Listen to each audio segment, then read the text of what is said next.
ایک مسئلہ تو یہ ہے کہ سحری پہ ہم اور آپ سب اٹھتے ہیں، سحری کے لیے لازماً ہمارا اور آپ کا اٹھنا ہوتا ہے۔ ایک گزارش یہ ہے کہ سحری کا وقت بہت مبارک وقت ہوتا ہے۔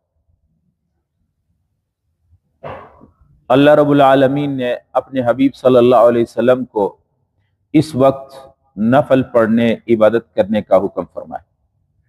وَمِنَ اللَّيْلِ فَتَہَجَّدْ، اے میرے نبی تو رات کو تہجد پڑھو۔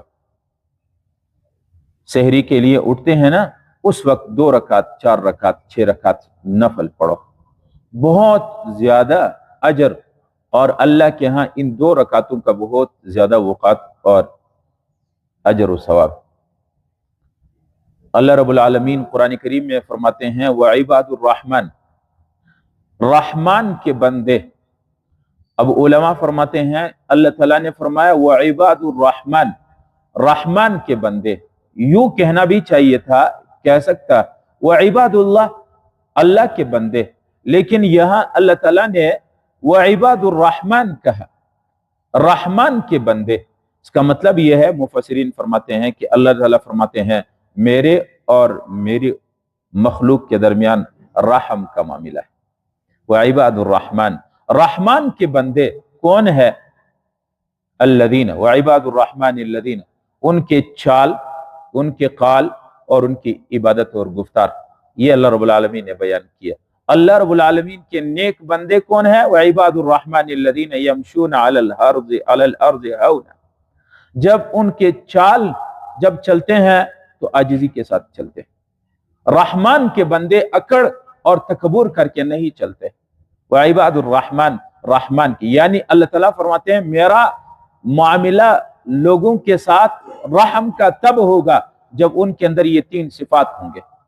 وعباد الرحمن، رحمان کے بندے، الذین یمشون علی الارض ہونا، جب وہ زمین پہ چلتے ہیں تو اکڑ کے نہیں، عاجز ہو کر کے چلتے ہیں، تکبر نہیں کرتے۔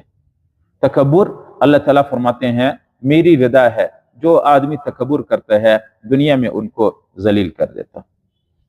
من تواضع للہ رفعہ اللہ، جو عاجزی کرتا ہے اللہ تعالیٰ اس کو بلند و بالا مقام دیتا ہے۔ تو ایک علامت، ایک نشانی عباد الرحمن، رحمان کے بندوں کا یہ ہے الذین یمشون علی الارض ہونا، جو زمین پہ چلتے ہیں تو عاجز ہو کر کے چلتے ہیں۔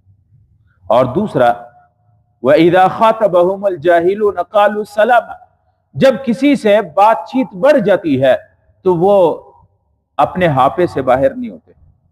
جاہل لوگوں سے بات چیت ہو، لڑائی جنجال، وہ نہیں کرتے ہیں، بس کہتے ہیں سلام، مجھے معاف کر دے، گالم گلوچ نہیں کرتے۔ وَعِبَادُ الرَّحْمَنِ الَّذِينَ يَمْشُونَ عَلَى الْأَرْضِ هَوْنًا وَإِذَا خَاطَبَهُمُ الْجَاهِلُونَ، جاہل لوگوں کے ساتھ بات چیت تو قالوا سلام، بس سلام، بھئی مجھے بس آپ کو سلام، بس میں مزید آپ سے لڑنا، بات لمبی کرنا نہیں چاہتا۔ اور والذین یبیتون لربہم سجدا وقیاما، اور عباد الرحمن کے جو تنہائی والے اللہ کے ساتھ معاملہ ہے، والذین یبیتون، جب رات کو گزارتے ہیں لربہم سجدا وقیاما، اپنے رب کے سامنے سجدہ اور قیام کرتے ہیں۔ یہ رحمان کے بندے ہیں، ان کے حال، ان کے قال، ان کی گفتار اور ان کی عادت اللہ رب العالمین نے بیان فرمایا۔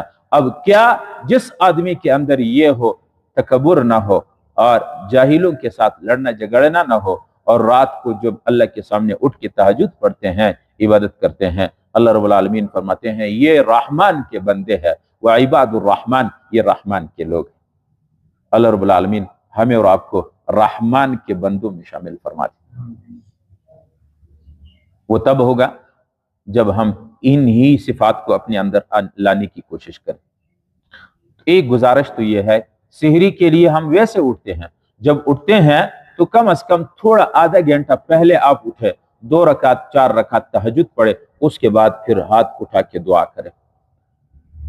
حضرت اسماء رضی اللہ عنہا روایت بیان کرتی ہیں، عن اسماء بنت یزید قالت قال رسول اللہ صلی اللہ علیہ وسلم، نبی علیہ السلام نے فرمایا یحشر الناس فی صعید واحد یوم القیامہ، تمام لوگ میدان محشر میں ایک میدان میں جمع ہوں گے،